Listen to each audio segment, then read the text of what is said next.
Budget deficit है क्या? मतलब बजट है, बजट में होगा क्या? पैसा आएगा और पैसा हमें इन्वेस्ट खर्च करना है। मतलब एक अमाउंट हमारे पास आ रही है और एक अमाउंट हमें देनी है।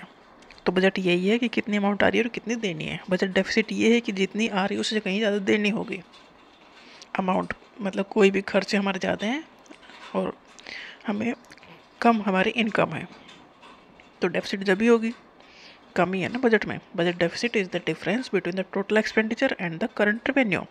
जो रेवेन्यू है, जो हम पैसा कमा रहे हैं, वो एक्सपेंडिचर से कम है, मतलब खर्च ज़्यादा है, रेवेन्यू कम है। And net internal and external capital receipt of the government. जो टोटल बजट डेफिसिट है, जितना हम रेवेन्यू और आ रहा है उससे ज़्यादा एक्सपेंडिचर है।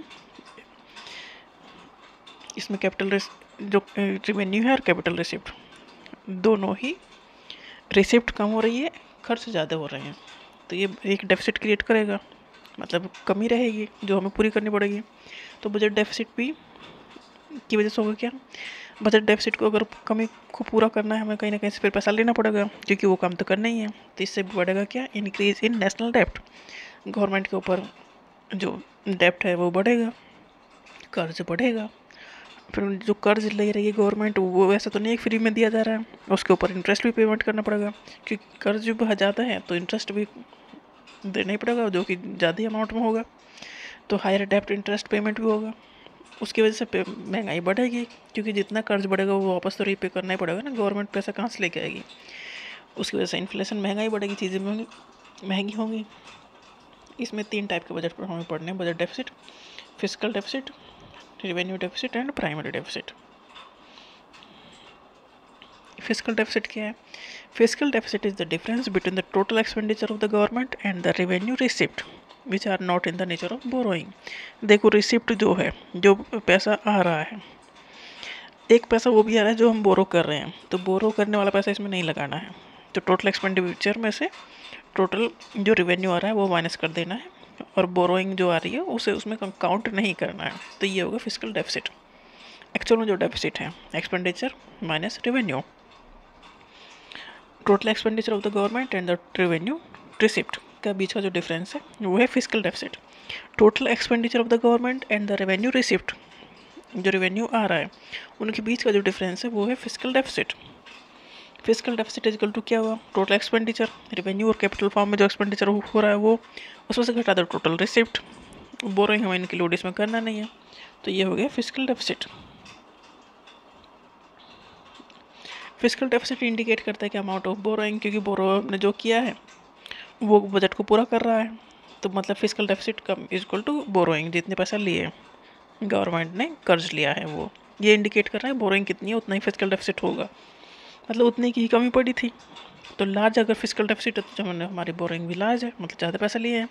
एक्चुअल में फिजिकल डेफिसिट क्या दिखा रहा है? कि जितना पैसा उधार लिया है वही दिखा रहा है कि इतना ही डेफिसिट हुआ है, क्योंकि उतना ही उधार लिया है, और जितना ज़्यादा उधार लिया है मतलब उतना ही ज़्यादा फिजिकल डेफिसिट है।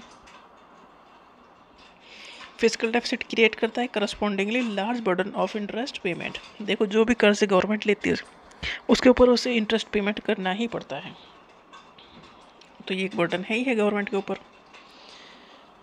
नेक्स्ट है रेवेन्यू डेफिसिट। तो revenue deficit is the excess of government का revenue expenditure over revenue receipt. इसमें सिर्फ रेवेन्यू एक्सपेंडिचर काउंट किया गया है। रेवेन्यू डेफिसिट में जो रेवेन्यू आ रहा है और जो रेवेन्यू हम खर्च कर रहे हैं उनके बीच का जो डिफरेंस है, तो रेवेन्यू एक्सपेंडिचर ज़्यादा होगा जब भी खर्च ज़्यादा होगा, जब भी डेफिसिट है।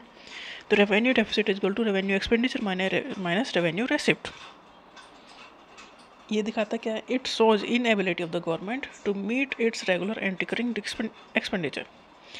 ये दिखा रहा है कि गवर्नमेंट के पास इतना पैसा नहीं कि वो अपने खर्चे पूरे कर सके, इसलिए डेफिसिट है। तो ये दिखाएगा इनडेप्टेडनेस, मतलब कर्ज को गवर्नमेंट के ऊपर कर्ज है, ये दिखा रहा है। मतलब डेफिसिट है तो गवर्नमेंट पैसा लेगी तो कर्जे में आई जाएगी, कर्जे में आएगी तो उसे इंटरेस्ट भी पेमेंट करना पड़ेगा और फिर वो वापस भी लौटाना ही है, तो महंगाई भी बढ़ेगी।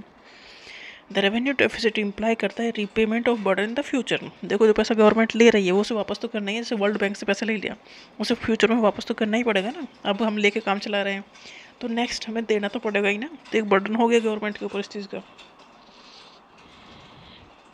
नेक्स्ट है primary deficit. Primary deficit is the difference between A governments total expenditure. Government का जो टोटल एक्सपेंडिचर है, एक्सपेंडिचर एक ये भी हो रहा है कि जब हमने इंटरेस्ट, जो हमने डेप्ट लिया है उसके ऊपर हम इंटरेस्ट हर साल दे रहे हैं, तो वह भी एक्सपेंडिचर में आ रहा है, तो उसे हटा दो।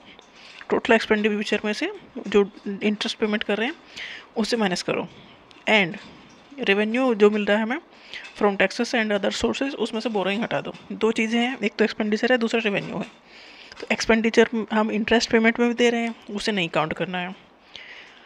और जो रेवेन्यू आ रहा है उसमें हम रेवेन्यू रिसिप्ट हो रही है, उसमें से जो वो हम कर्ज ले रहे हैं उसे हटा दो। तो इन दोनों के बीच का जो डिफरेंस बचेगा वो प्राइमरी डेफिसिट है। प्राइमरी डेफिसिट है क्या? जो total expenditure minus total revenue. Expenditure में इंटरेस्ट काउंट नहीं करना है और रेवेन्यू में जो बोरोइंग हमने ली है वो काउंट नहीं करना है। तो इन दोनों के बीच का हो जाएगा डिफरेंस, जो होगा वो होगा प्राइमरी डेफिसिट।